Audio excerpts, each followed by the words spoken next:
And ye shall be hated of all men for my name's sake, but he that shall endure until the end, the same shall be saved. Before Christ, I was never big on drinking.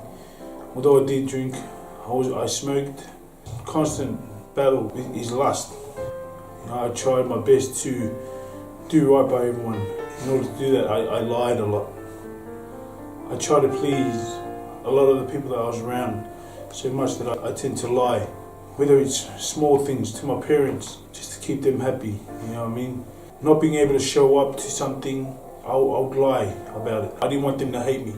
My first encounter of Christ was through family. Brothers came to Just Jesus ministry 4 or 5 years back, and it really tore me apart because I'm coming from a real tight family. We did everything together, and 2 people from my family, they decided that they wanted to leave and follow Jesus and give everything, their whole heart, soul to Jesus. And it was shattering. I felt like what they did was the worst thing they could do to our family, and that was to break what we had, that bond, that connection. They stood firm no matter like what we said to them. And with them standing firm, more of my cousins started to leave. It just kept going on. They just kept moving. A lot of my cousins just kept coming to the Lord. And I blamed the ministry, but then I actually got to speak to a lot of the brothers. They told me it's just relationship. And it was still that I still didn't understand it. And over the years, I started to see the fruit of them, of what them coming to the Lord was like. Nothing fazed them. They stood firm. No matter what we said to them, no matter what we threatened them with, nothing fazed them. They just continued to love us. Don't want to get too close just in case they kind of hypnotized me as well. Then I felt the love coming not only from them, but the people in the ministry. It was just weird for me, so I never felt that kind of love before. From a stranger, like to see someone tell you that they love him and make it feel genuine like that.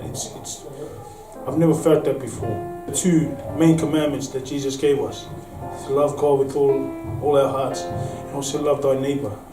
And to actually experience that love for a fellow neighbor, for someone that they don't know, it still sticks with me, like it still hits me today. I decided from there I wanted to give my life to the Lord.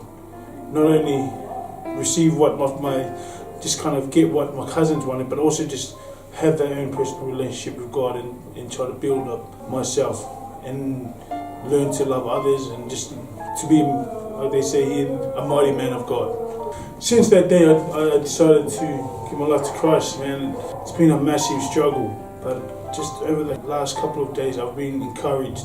Something that's really hit me over this weekend that just passed, is that God's got His own plan for me. I don't have to live a life that my cousins have lived, because God has already given them their purpose. God has got a purpose for me, and that it's really opened my eyes to listen more to God and strengthen that relationship so I can hear more from God instead of watching others' journey and trying to jump in on their journey when God has His own plan for me. I'm encouraged to not rely on the brethren to walk my walk, but now to get out there and surrender all just to God, because I know God is good and He'll do a work in me that no one can. My name is Sebastian Allo from Melbourne, and this is my testimony.